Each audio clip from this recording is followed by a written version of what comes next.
A lot of people say that you shouldn't rely on AI to do your copywriting. And you're right, you shouldn't without incorporating the great copywriting principles from yesterday. I'm Billy Broas and I'm a faculty member at Digital Marketer. In my copywriting, I've learned so much by studying the copywriting greats of the past. And the reason I did so is because they had something that I call favorable constraints.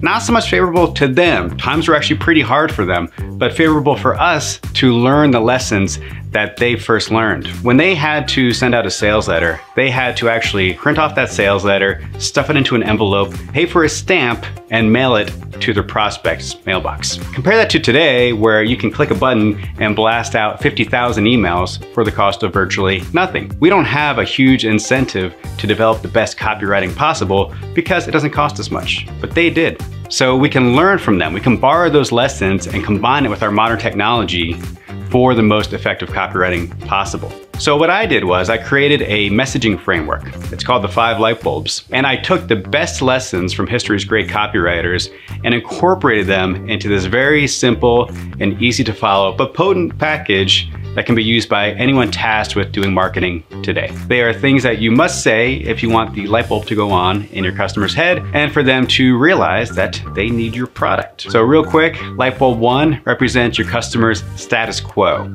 This is where they are right now. It's a place they don't want to be anymore.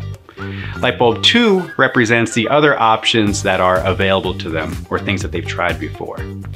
Light bulb 3 represents your approach to solving the problem. That's a really interesting one.